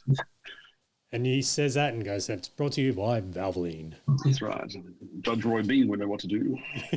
Just last of all, he puts a page here advertising his 20 minutes TV performing dog show from 35 TV shows and Ashton Circus. Last TV show, Channel 2 Late Night Show, 1993, a repeat from Seven's Potluck, screened without Len's knowledge. Brackets, Len threatened legal action, close brackets. Wow. Isn't that interesting? So, hey, he threatened legal action after the show had gone to air, presumably, when it was far too late. I would say so. I would say, well, considering we haven't heard anything about it, I would say the legal action probably went nowhere. Probably because, well, for this sort of thing, like the DJ would just have to pay a fee to Grundy's in order to air it, and that's it really. The contestants probably don't get a say in it. He wouldn't have got any royalties or any residuals. No, well, I mean, neither would have Kim Wilson or Piffy or any of the others. So. Yeah. I don't suppose there would have been a leg to stand on then, really. Which does kind of make me wonder about today's talent shows, about if we were to suddenly take the piss out of them, 15 years down the track, whether we would be able to get away so luckily. Just quickly, I just want to kind of know how the Potluck Act was received in the 1993 Late Show room. Kind of a cringe thing to watch. I mean, it was funny because poor dog, but Superboy was was not well. You could see that when it's happening. So, yeah, but it's funny because everyone, it's one of those segments that people know is coming up and they get very excited to find out what are we going to see here. And they went out of their way to find the most obscure and strange acts to actually put on there. And definitely Len was definitely one of those. Yeah. Do you have do you have some favourite potluck acts? The bloke that does kick. Does his hammy. Todd Rickson. Todd Rickson, yeah. That was fun. Yeah, I couldn't track him down. He was really hard to find. Actually, I'm sorry. I couldn't find him at all. Only just other meme Facebook pages and websites that were dedicated to him pulling his hammy, and other foreign TV shows playing that clip and saying, "Oh, he kicked himself in the head." It's like, no, he pulled a hammy. Yeah. But, and the guy singing "Take the Pressure Down" as well. Oh, David Tye. Yeah. Oh, that's That's the very first episode from memory. Yeah. Well, we'll see what Bernard has to say about Len. And it's very difficult not to love a dog act, isn't it? Very appealing little dogs. I'm concerned, though, Len. The Chihuahuas, I feel, are on the brink of pensionship. Is there a home that dogs go to, or do they just join show business? We did. That's barking, how things... It lacked razzmatazz. You can't depend on one Pomeranian to make the entire show, my lad. But you've done what you can yourself to spark the whole thing up, the costuming in those hard-to-get colours, the glorious fabric. I suppose it's still around. And I do think that probably the flares will return in fashion. I think they will, probably the mid-90s. So, Len, I feel the dogs did extremely well, but the total score for you, from me, is 2. 2. All right, and now, Daniel, can you quickly summarise the entire lot? We'll start off with the no point, as Eurovision would put it. Kim Wilson singing "Holding Out for a Hero" from episode 6, as well as the two from the previous episode who we didn't get to hear comment from Bernard, the unnamed dancer who loses her mic battery pack, and Michael Dager singing something. Yeah. So no scores from them because that was never revealed yet. So Stone Muddle is last at 19th. There's Len Somerville and his performing dogs, which I think is very unfair, although considering what's about to be revealed, that might not be the true score. At 18th on 5 points, we've got Raymond Shield, the taxi driver, singing "There Is a Balm in Gilead." Equal 14th on 10 points apiece, we've got Krista Cruel, who bravely battled through "You Keep Me Hanging On" in episode 3. The only dancing Razia from episode 11. Gary Bond with his own composition "Take Me Away" from episode 18. And Kenneth Cooper, also from the previous episode, who sang the loveliest night of the year. Equal 12th on 15 points, we had David Tye, who sang "Pressure Down" in episode 1, and Christopher Lopez, who very foolishly decided to sing "Missing You" from episode 8. Equal 10th on 16 points, the Nelligan Sisters, who sang "True Blue", and Michael Warren, who sang Don't Cry Daddy. Equal 8th on 20 points, we had the Spangles, who sang "Venus" from episode 2, and Todd Rickson, who did his hammies dancing to "Baby I'm a Star" in episode 16. 7th place on 21 points, Rita Eldridge, who did her toe-tapping piano medley. 6th place on 22 points, Greg Cutcliffe, who sang Billy Joel's "My Life" in episode 9. Okay, we're starting to get right up the top here. So equal 4th on 25 points, we had Ian Evans with his absolutely potty mouth organ impression with weird toe tapping as well. And Fred Sleep, who basically played his goanna. I can't really describe it any better than that. It was literally what he did. Okay.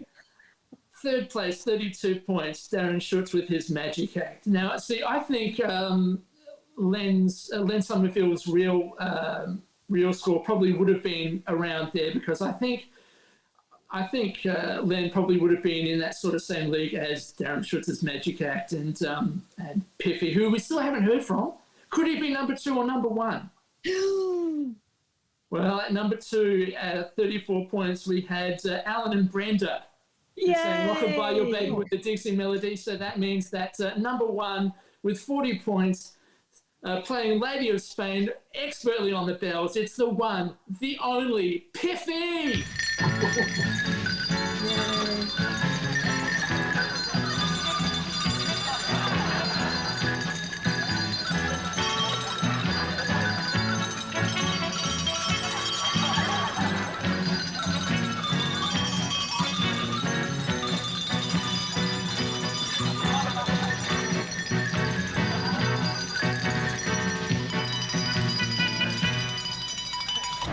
There we go. And that was all the way back in episode 4. And he won silver spoons for that. And deservedly so, because, like, again, similar to the Performing Dog, similar to the Magic Act, it's that sort of, it's a good act, and it's still, it's very quirky. It's a really good essence of the show Pot of Luck. Pot of Luck. I think I made that episode in a previous episode. Wow. I made that error in a Daniel, previous Daniel, episode. it's the champagne. Have another glass. That'll sort you out. Some more champagne. Yeah. It's late, and this is the longest time we're recording, and we're nearly done. We'll get there. But yeah, come on. There's a very, very important part of this potluck episode that we haven't even got near yet. Yes. Yeah. Let's get to it. It's the breaking of the fourth wall, essentially. 100%. And this is where I think Len would have been supporting certain someone's comments. By the way, the ABC giving you any royalties for every time they play this? Oh, I was flattered that we were being repeated and resurrected. But we're supposed to be getting extra money. Royalties? Well, how much did you get a show? $5,000 a show. Did you? How many shows have they done? 13. 13? Yes. One of these kids here said they'd used us 20 times. 20? How much is that? $100,000. And now, what did you get? $250? Yeah. You must have known when the body was buried, did you? Yeah. Get one of you directors to the finance department. This is the discussion we had here. There's no way you can't do that. I don't have a fun. Go on, lay a hand on me. Don't you dare touch me. You're violent. You're up, Ernie? Oh, thanks, Ernie. I like that throwaway line. It's not the Logies. Yeah, that's a nice callback. That's a reference, I think, to Ernie Sigley allegedly punched at a Logies, didn't he? Yeah. I've totally forgotten about that. Yeah. That never comes up on the highlight shows. No, it doesn't. No. Because it didn't happen on camera. It happened at the after party or something. So there's no footage of it. There's just people obviously witnessed it. That's like when Tony Martin was accused of allegedly punching out Billy J. Smith and setting fire to Wickety Whack at the was it the RAR Awards, or the Radio Industry Awards? Yeah, back in Gold Coast. It was some sort of Gold Coast Radio Awards. Yeah, the Goldies back in 1985. So, as a viewer watching this, you know, I didn't realize there wasn't really like a jump cut. I think obviously they had just reshot the kind of like the evaluation at the end, not expecting that sort of like, by the way, you realize the playing's on the ABC. That was brilliant. I thought that was actually the best part of that episode, of that segment, sorry, was actually that little sort of almost like Easter egg at the end. Now we're on stage and there's more late mail, obviously trying to pad some time. And Tom and Jane read out a letter from a listener asking why can't you sit too close to the TV? And so they did the experiment, and then they ended up turning into Bert and Paddy Newton. It's an excellent cameo, though. Oh, 100%. Yeah, some more TV legends that we've got on this episode. You know, they're all here, aren't they? You know, we've got Ernie, Bernard, Bert, Patty, and there's more to come. Yeah. And in fact, Mick decides to throw out one more last lookalike, and because he received, or apparently received a lost wallet from the police station. As they were going through it all, found a driver's license of someone who looked like Robert Sitch, when it was actually him. And as he was going through it, the driver's license, the tickets to Swing Out Sister, and phone numbers to some girls. So yeah. I can really imagine Rob Sitch going along in his skivvy to Swing Out Sister and having a marvellous time. Yeah. He's the Medico of mirth, after all. Yeah, indeed. He is, yeah. So, Obviously, they haven't told Rob a lick about this because it catches him totally by surprise, and it's just it's a great moment to see him go, what the hell is going on? Well, that's where it leads into, and this is where it's on the Best Bits DVD, where Rob goes into his epilogue, really, of the Late Show kind of wrapping up for the last 2 years, and they show the fake montage clips. And that's why he's got that look on his face going, as in, you bastards. You know? So when you see it on the DVD, you just think, oh, that's normal, but he's just, stabby eyes typed directly at Mick. The Late Show, season 93. I think it's time to look back at the year that was. The laughter and the tears, the triumphs and the falls. Well, the happy times and the sad ones. The times when the audience has touched us, and I hope we've touched the audience. When they've depended on us as friends. And you know...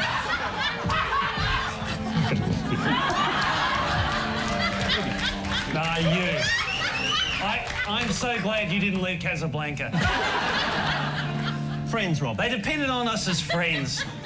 And you know what? That's what friends are for. Yeah, obviously that's been redubbed on the DVD because it actually used the proper song, That's What Friends Are For. The original Dionne Warwick and Friends song. It's an excellent montage of highlights that never were, essentially. I always remember the Pete Smith getting up on the table for the 10-year telethon and doing what was a fairly sexual, or sexy kind of maneuver. He's kind of doing push-ups, but yeah, it does look a bit like that, doesn't it? Yeah. Like he's humping the desk. Just come on. Yeah. And I mean, another big, Australian politician cameo there of Gareth Evans at the putting challenge charity event, whatever that was. Putting for peace. Yeah, with a giant putter. Yes, the sort of Russell Gilbert style, novelty, massive, yeah. Well, there were all these tennis charity events where they'd bring out the giant tennis racket, and that's just a sort of riff on that. In fact, I think they do bring out the giant tennis racket. They do. Yeah. Graham and the Colonel time now, and the Colonel is completely flummoxed. That's probably like the 12th or 13th flummoxed. And genuinely flummoxed. Yes, and this because the Sultan of Brunei left a $256,000 tip at a hotel in Cyprus after attending Choggum. It's easily explained. When they told him he should leave 10%, he thought it was 10% of Cyprus's GDP. Oh, right. Anyone can make that mistake, especially if you're the Sultan of Brunei. Excuse me. The part that he was referring to as well is, why would you attend something that sounds like a chocolate bar? Yeah, but you would. Yeah. Well, it's still going on, isn't it? It's happening now, isn't it, in Rwanda at this exact moment? They're having Choggum. Yeah. You could tell that the segment was put together very quickly. There was not a lot of content. I think, again, it was one of those things where they were trying to figure out how to fill, 90 seconds to 2 minutes of airtime. Did it feel like that, Justin, when you were watching? I can't remember. It felt like everything rushed pretty quickly through because it was exciting at the time. So, everything was just lots of fun. I guess everyone had that adrenaline, the cast included, just knowing that it was the last episode. Yeah, the energy in the room was incredible. There's some decent jokes here about how Choggum sounds like a chocolate bar, and then they talk about, we'll go off to the Polly Waffle Summit instead. And, very, very typical kind of Graham and the Colonel jokes. Now, there's the Melbourne Cup. Lady Colonel got them a special hat for the event, a white hat saying Flemington Catering. That was pretty funny. Duffel Coat Supreme was absent. He was the only horse that acts like having a dog tickle. And Lee Friedman is complaining about the travel arrangements for his horse, Naturalism. And he gets the horse on fine, but his jockey is basically hand luggage. Yeah, badum tish. A lot of badum tish moments, aren't there? Oh, 100%, yeah. Naturalism wanted to visit the cockpit, but what you would expect from a 4-year-old. Yeah. After all, then Australia versus Argentina, Maradona has to perform well. My question is this. Why call him back now? I mean, why not the match where they got thrashed 5-0 by Colombia? Oh, come on, Graham. How can he play against Colombia? Most of those guys are his suppliers. Yeah. Very cold. All right.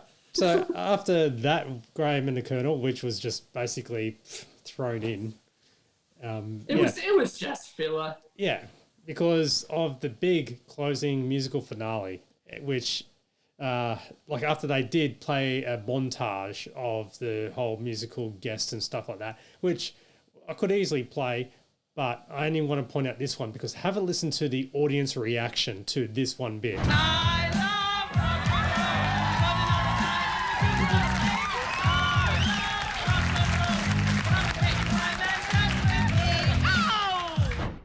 See, that one brought the house down. Yeah, she was the breakout of this segment, really, wasn't she? She was the one that people really remembered and liked. Yeah. Well, see, I was thinking, like, if we were going to do, say, a podcast audience vote about what their favourite musical finale is, I would say that Joan Kerner would win in a landslide, if not be right at the top. Even when she passed away, I think it was the SMH obituary that listed that as a notable part of her career. Well, see, the other thing is that, like, once Joan Kerner had been on, like, it was sort of the D-Generation people had said that it was easier to get other celebrities to go on after that. Like, it sort of it had a cachet, a notoriety about it. Well, now with that, this is where Mick finally he got something right, really. Get Mr. Showbiz, Don Lane. Have you got him? Now, you're not going to get mad at me, are you? I promise you won't be angry? Oh, no, Mick. I got him. Ladies and gentlemen, Don Lane! Saturday night is the loneliest night. Saturday night is the loneliest night. Saturday night is the loneliest night of the week. Look out!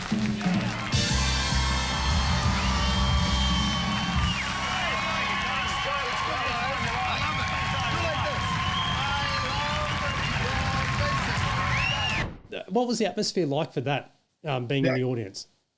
It was like being at a big football game. Like the crowd just went nuts because obviously that's one thing everyone wanted to see was who's going to be your grand finale, who's going to be the musical guest. And when Mick got it, the room went just absolutely huge. So is that when the curtain went up and you saw the orchestra and Don, is that what happened? Yeah, but like as soon as the Mick said, I got him, and then I think someone yells out, yeah, first. Yeah. So the crowd goes. But it was just insane. It was really electric to be there for that particular moment. Then Don comes out and does the whole thing. And it was just great fun. Yeah, because the whole red curtain was there the entire time. Could you hear anything being set up behind the curtain while the show was going on?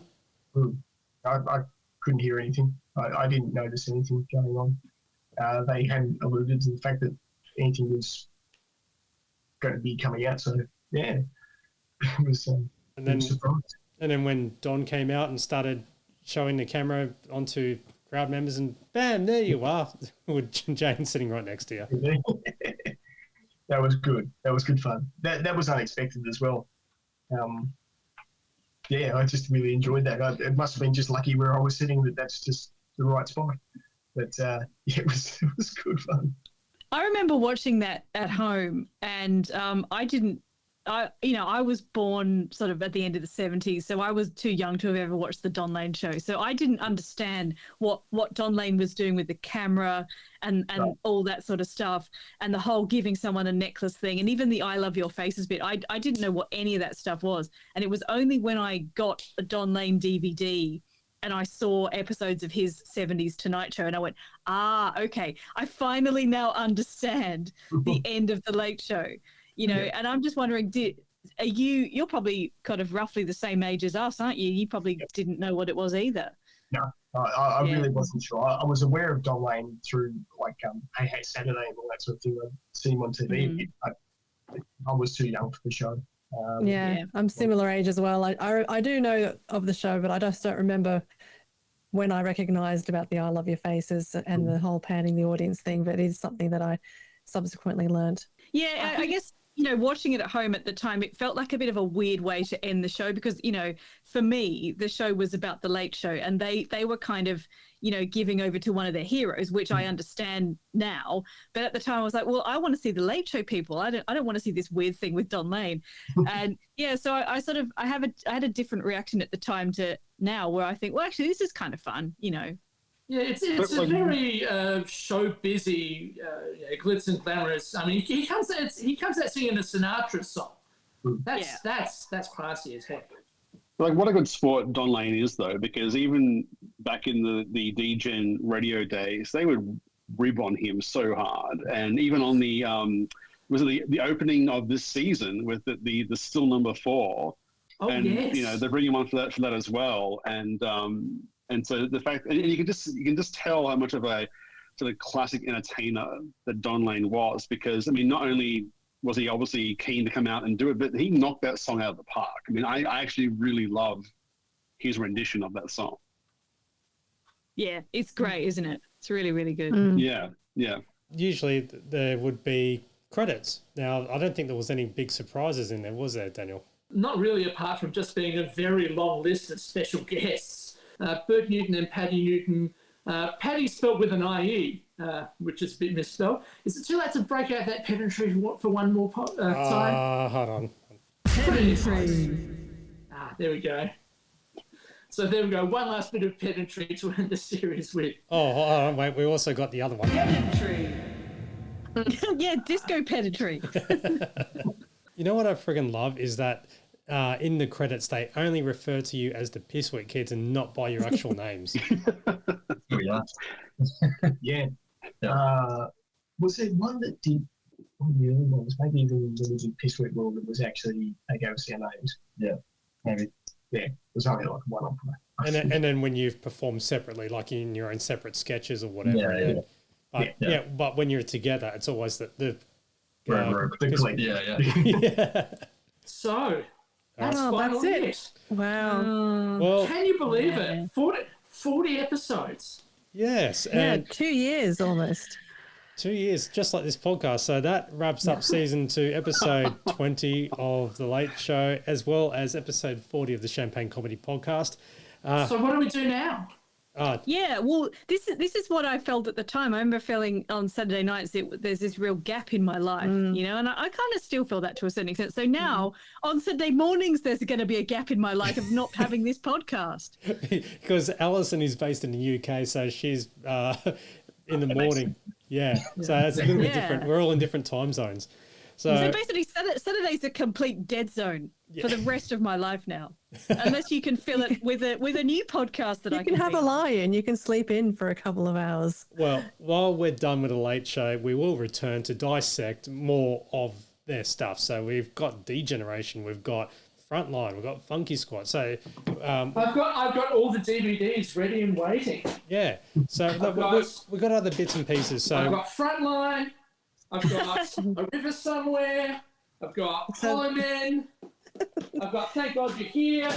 Yeah. I've got Utopia. Frontlines. There's a lot. I just wanted to have a mention briefly Leonard Puglia and Natalie Fragnito on the Champagne Comedy Facebook page were looking forward to episode 40, but not ready for it to be the end.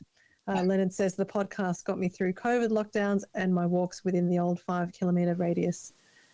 Hoping for plenty of hashtag pedantry, which I think we delivered tonight. Oh, yeah. Or hashtag team shit no magnet type thing. oh, hang on. Oh.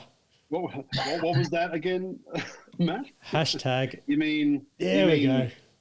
Team Yay! shit magnet. Yeah, let's bring this one back. Great. Right.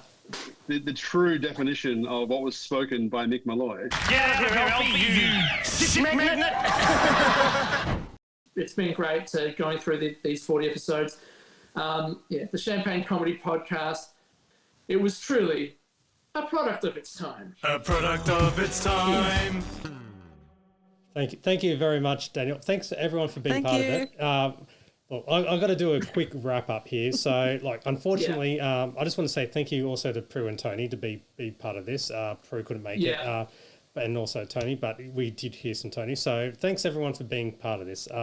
But also a big thank you to our guest reviewers, Spencer and Nikki Housen, Danny Tregoning, Mason Hellcat, Dan Alick, Ben G, Liam Renton, Remy Broadway, Shannon Marinko, Amber, Natalie Bohansky, Julie Poulter, also you, Justin, and also you, Nick. And a big thank you to people who have been willing to be interviewed, such as Bruno Lucia, Gavin Wood, Chris from the Ned Kelly Museum, Andrew Mercado, Frente's Angie Hart, Things and Stone and Woods, Greg Arnold, Gabriel Gattay, Piffy, Jason Stevens. You know, we managed to get one cast member, so that's good. Darren Schutz, Potluck, also Michael Warren, Potluck, and also Philip Brady and Simon Owens from 3AW, who helped, you know, chat and promoted and so forth. Also Mikey Robbins, The Sharps, Pete Collins, and Ken James, and also you guys again for this episode. So, and also a big thank you to everyone who has contributed in any way, shape or form, such as competitions, feedback, positive or negative. Hey, if you made that effort to click or thumbs down or thumbs up, hey, you made that effort, so joke's on you. Sharing stories and downloading, subscribing, just like Stu. You know who you are, Stu. Scott, Rob, Melissa, Jeff, Leonard, Daniel, and everyone on Twitter and Facebook. So all the Scotts, all the Robs, and all, like, thank you.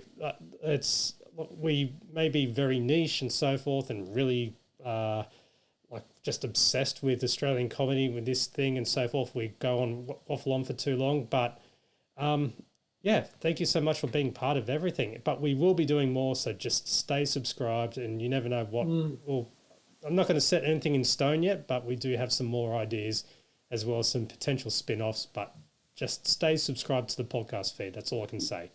So again, three words all together now. Podcast. So and thank you, Matt, for all the effort you put in every fortnight, putting everything together, compiling it, getting it online for the subscribers. It's just a huge effort. Absolutely. And yeah. All good. This is your brainchild, Matt. We all have a lot to thank for you, for your efforts, your coordination, your arduous editing around all my bullshit in the last 3 times I've been on this podcast. We wouldn't be here without you. So thank you so much. That's all right. Passion project. What can I say? And as I said, I am definitely unemployed. So if you, as of a couple of weeks ago, so if everyone wants to employ me, freelance production work, by all means, just contact me through either, well, I should say, feel free to visit the websites, you know, champagnecomedy.com, email champagnelateshow@gmail, Twitter at TLS Champagne, Facebook. You know, I've said them all repeatedly, and I'm leaving you guys on the phone for so goddamn long. So I do apologise, Nick and Justin, for hanging on for so long. No one went on the toilet break. Yeah, you guys are legendary. This is like the second or third time that you've reached out, or that I've reached out to you guys for part of the website. And yeah, you are fantastic for riding the wave with this. And yeah, can't thank you enough. Yeah, we love it as much as everyone. And the fact that people still recognise and know who we are, we love it. And if anyone sponsors, we're more than happy to talk about it anytime. We love it. I'm sure that they'll be able to buy you some beers, and Nick, you can carry him to the. I'll take him from bar to the table. Also, yeah. So thank you guys. Thank you, Shanra Grills, for the phone call, and I do apologise for disturbing any peace or whatever that you're going on at home, as well as the US correspondent Stephen for this episode, as well as you guys, Alison, Daniel, and Kim. Thanks for coming back on and talking shit. Thanks. It's been great. Yeah. Great fun. Yeah. Lots of fun. Don't know what I'm going to do 2 weeks from now. Cool. Anyway, we'll catch you on the next whatever episode of the Champagne Comedy Podcast. Be awesome. Thank you so much. Be safe. And hopefully there's no pandemic that strikes the world again. Fingers crossed. Bye. See you later. Bye. Daniel, spelling. Thank you for listening to the Champagne Comedy Podcast, created by fans for the fans. For more information on this podcast, please visit champagnecomedy.com. Produced by Matt Fulton Productions, mattfulton.com.au.